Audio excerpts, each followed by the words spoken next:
Amanda here. Welcome back to my book nook. So today we're going to be talking about The Survivors by Jane Harper. So this is another one of those thriller mysteries, so we're going to have a little bit of less detailed explanation of the plot.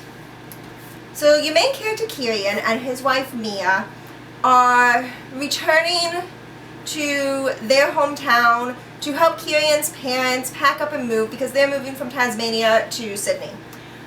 Kieran's dad has some Alzheimer's dementia going on, and it's the way that it seems is that they're moving to be able to get him some better care. While they're connecting with some of mainly Kieran's friends from high school. They keep in touch and meet up about once a year. And some of them are also close to Mia, but a lot of her friends that she went to high school with aren't really there.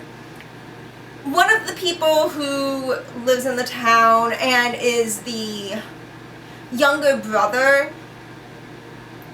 of one of Kieran's friends gets really mad seeing Kieran there because, as he put it, Kieran killed his dad. About when Kieran was 18, so it's about 12 or so years ago, he had gone out, got stuck in a cave that when high tide comes in, you really can't get out of said cave, and his brother and this kid's, Liam's father, went out to go get him, and while they were able to save Kieran, they both perished. Time goes on and a body is found on these shores, and no one really knows much about how this girl died. She was in there doing school stuff. She was there for photography and other fine art schooling, and everyone's kind of confused because the last time that they had a really bad issue with this was again the same time when Kieran had his accident, the same storm. A girl went missing. So a lot of this story is dealing with both trying to figure out what happened to the person found dead and what happened to the girl who went missing. And really, there's not much more I can do talking about the plot of the book without really starting to get into spoiler territory, which kind of is disappointing. I ultimately ended up rating this book about a 6.5, 7, because I don't know, something about it was a decent story and decent concept, but it felt,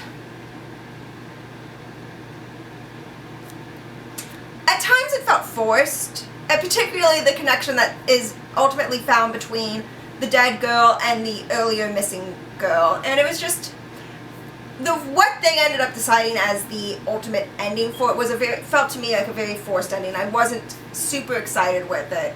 While the book was between 300 and 400 pages, it felt like it could have been a much shorter book and it would have been perfectly fine. Not my favorite. It'll be one that I keep until I end up needing more book space. And it'll then go into okay, this one gets donated because I'd rather have space for a book that I prefer. But I liked it.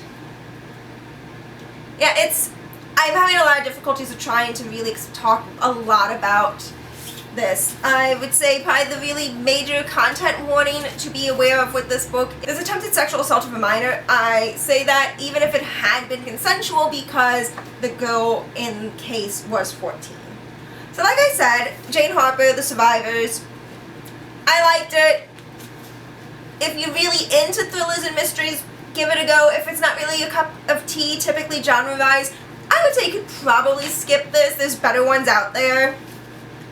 So thank you, and I hope to see you next time. Remember to like the video, subscribe so you can see when new ones get posted, and ring the bell for notifications just to make sure you don't miss one. Bye everyone!